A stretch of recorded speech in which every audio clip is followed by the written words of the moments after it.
दोस्तों नमस्कार, एक बार फिर से स्वागत है आप सबका आपके अपने चैनल देव अनमोल बचन पर। तो दोस्तों आज के वीडियो में हम आप सबके सामने पेश करने वाले हैं महात्मा बुद्ध के द्वारा बताई गई जीवन बदल देने वाली कहानी नंबर 2। तो दोस्तों आप सबने महात्मा बुद्ध के द्वारा बताई गई कहानी नंबर 1 जरूर देखी होगी। अब अगर देखी है तो कृपया कमेंट में हमें बताएं कि आपको वो कहानी कैसी लगी और उससे आपको क्या सीखने को मिला। तो चलो दोस्तों अब स्टार्ट करते हैं स्टोरी नंबर 2 यानी कहानी नंबर 2। हमारे महात्मा बुद्ध जी ने बताया कि एक संत और एक शिष्य था और वो दोनों धर्म का प्रचार करने के लिए गांव-गांव घूमा करते थे। फिर एक बार की बात है कि एक दिन वो किसी गांव में धर्म का प्रचार करने के लिए पहुंचे और वहां यानी उस गांव में उन दोनों के पहुंचते ही बहुत जोर से वर्षा होने लगती है। तब वो संत और उनका शिष्य पूरी तरह से वर्षा के कारण भीग जाते हैं और वर्षा रुकने का नाम ही नहीं लेती। इस कारण संत और उनका शिष्य ये तय करता है कि कुछ समय के लिए वो लोग इसी गांव में रुक जाएंगे और फिर वर्षा के रुक जाने के बाद वो लोग उसी गांव में एक कुटिया बनाकर रहने लगते हैं और फिर रोज उस गांव में धर्म का प्रचार करने लगते हैं। और बड़ी अच्छी बात तो ये थी कि उन संत जी का उपदेश सुनना पूरे गांव को बहुत ही अच्छा लगता था। और फिर क्या था, उन संत का उपदेश रोज गांव वाले सुनने लगे और पूरे गांव वाले उन संत का बहुत ही ज्यादा सम्मान भी करने लगे और उन संत को दान दक्षिणा देने के साथ साथ भोजन इत्यादि भी देने लगे। वो संत और शिष्य काफी दिन उस गांव में रह लिए थे। उसके बाद एक दिन संत अपने शिष्य से कहते हैं कि बेटे, इस गांव में हम काफी दिन रह चुके हैं, अब हमें यहाँ से चलना चाहिए।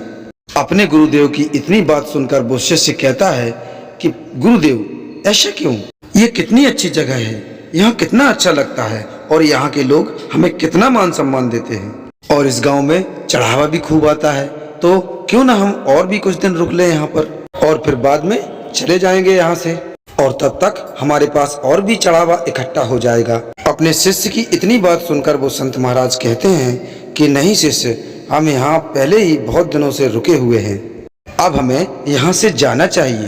धन और वस्तुओं के संग्रह से हमें क्या लेना देना, क्योंकि ये सब चीजें हमारे लिए कोई मायने नहीं रखती और ना ही हमारे भीतर इन सब चीजों के लिए कोई मोह होना चाहिए।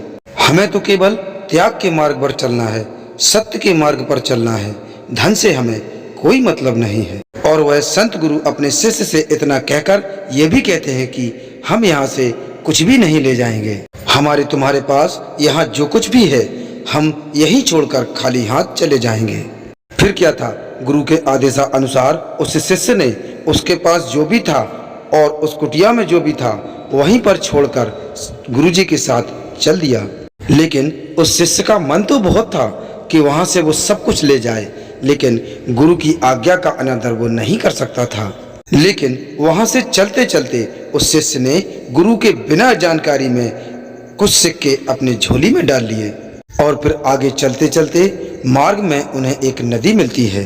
क्योंकि वो दोनों जिस गांव में जाना चाहते थे उस गांव की ओर जाने के लिए बीच में एक नदी पड़ती थी और उस नदी को पार करके उस गांव में जाना पड़ता था। और जब वो नदी के तट पर पहुंचे तो उन्होंने देखा कि वहां एक नाविक यानी नाव वाला नाव लिए खड़ा हुआ है।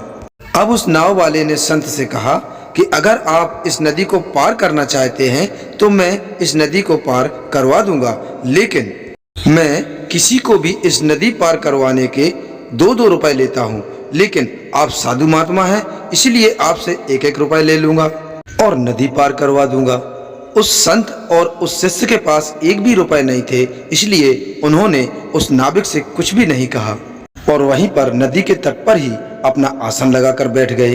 लेकिन शिष्य ने पैसे छुपा कर रखे हुए थे, परंतु वो गुरु की आज्ञा के बिना निकाल भी नहीं सकता था और ना ही कुछ ज्यादा वो बोल रहा था। उसे डर था कि कहीं गुरुदेव को पता लगा कि इसके पास सिक्के हैं तो कहीं गुरुदेव मुझे डांटे ना, और इसीलिए उसने सिक्के नहीं निकाले और चुपचाप वो गुरुजी के पास ही बैठ गया, ये देखने के लिए कि बिना पैसे के गुरुदेव इस नदी को कैसे पार करेंगे। परंतु गुरुदेव ये सोचकर आसन लगाकर बैठे हुए थे कि शायद वो नाव वाला उन्हें बिन पैसे के ही नदी पार करवाने के लिए मान जाएगा। या फिर वहां पर उनका कोई भक्त आकर उन्हें दान दक्षिणा दे दे, ताकि वो नाव वाले को किराया देकर उस नदी को पार कर सकें।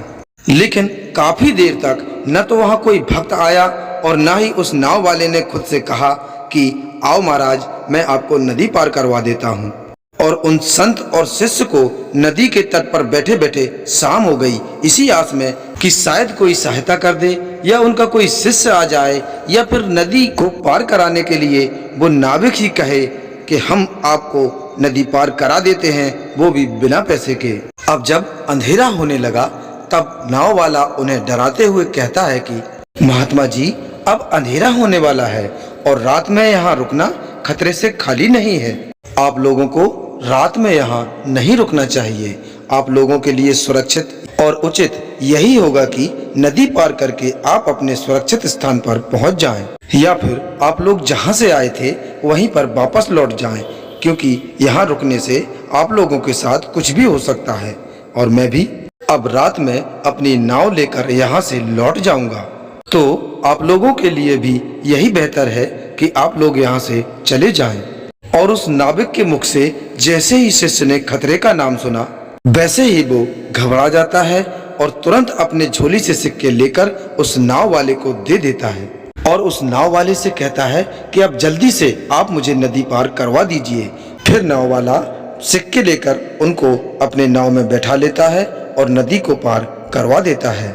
और अब नदी पार करने के बाद संत गुरु शिष्य से पूछते हैं कि तुमने उस गांव का चढ़ावा क्यों ले लिया था?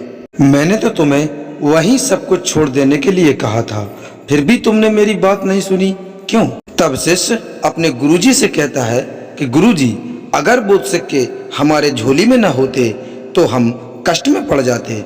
रात का समय था, उन्हीं सिक्कों ने आज हमारी मदद की है। शिष्य की इस बात को सुनकर संत मुस्कुराने लगे और अपने शिष्य से कहा कि बेटे, जब तक ये सिक्के तुम्हारी झोली में थे तब तक ही हम कष्ट में थे, और जैसे ही तुमने उन्हें बाहर निकाला हमारा काम बन गया। और यही हम तुम्हें समझाने की कोशिश कर रहे हैं कि त्याग में ही सुख है, क्योंकि तुमने जब सिक्कों का त्याग कर दिया तो हमें सुख मिला। और तुम ये चीज खुद देख सकते हो कि जैसे ही तुमने सिक्कों का त्याग किया वैसे ही उसका परिणाम तुम्हारी आंखों के सामने है। इतना कहकर संत ने बाकी के सिक्के गरीबों में दान करवा दिए और फिर वो दोनों गुरु और शिष्य आगे को चल दिए। दोस्तों, इस कहानी से हमें क्या सीख मिली, हमें कमेंट में जरूर बताएं। और दोस्तों, अगर आप हमारे इस चैनल पर नए हो और वीडियो आपको अच्छा लगा हो तो कृपया हमारे इस देव अनमोल वचन यूट्यूब चैनल को सब्सक्राइब करें और वीडियो को लाइक करें और शेयर करें, ताकि इसी प्रकार की मोटिवेशनल कहानियां हर घर तक पहुंच पाएं। दोस्तों, मिलते हैं अगले किसी वीडियो के साथ किसी और नई कहानी में।